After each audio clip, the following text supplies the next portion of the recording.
এই ভিডিওটা আমার না, তবুও তোমাদের সকলকে দেখার অনুরোধ করব, প্লিজ দয়া করে দেখো। নমস্কার, আমি চোদনা। অনেকে খুশি হয়ে আমাকে যুব সমাজ বলেও ডাকে।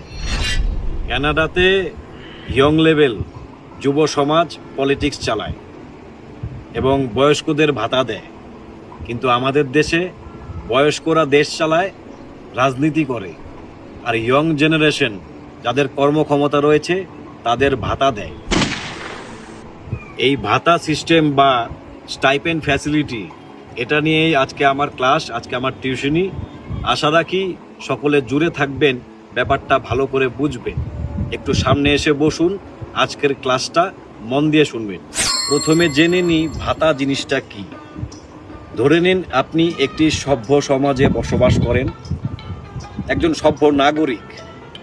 আপনি একটা সস্তা ফুল প্যান্ট পরে রাস্তা দিয়ে হাঁটছেন, বাজারে যাচ্ছেন, স্কুলে যাচ্ছেন, মাঠে ময়দানে ঘুরে বেড়াচ্ছেন।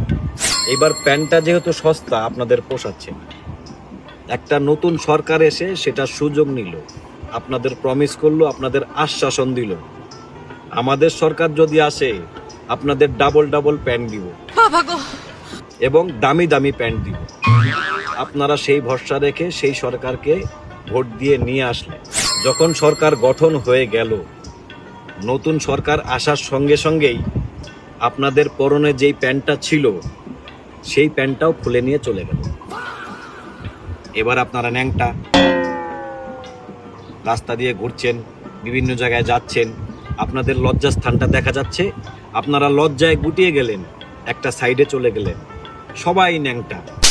সরকারের প্রতি 5 বছর আপনারা আশা আকাঙ্ক্ষা রাখলেন যে সরকার কিছু করবে, আমরা তো ন্যাংটা, সরকার কিছু তো একটা করবে, কিন্তু কিছুই করলেন না।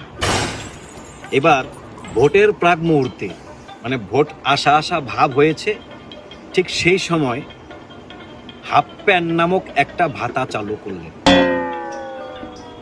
যেহেতু আমরা ন্যাংটা, সুতরাং ওই হাফ প্যান্টটাই এমনভাবে আমরা গ্রহণ করলাম যেন সরকার বিরাট কিছু করেছে।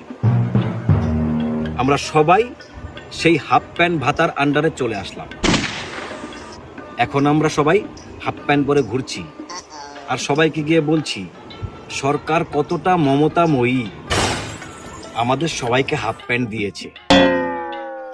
আপনার বয়সটা হাফ প্যান্ট পরার না, আপনি বড় হয়ে গেছেন, এখন আপনি ফুল প্যান্ট পরবেন। বিষয়টাকে ডিপভাবে অ্যানালিসিস করলে ঠিক এইরকম দাঁড়াবে, চাকরি বাকরি, ইনফ্রাস্ট্রাকচার, কল কারখানা সমস্ত কিছুর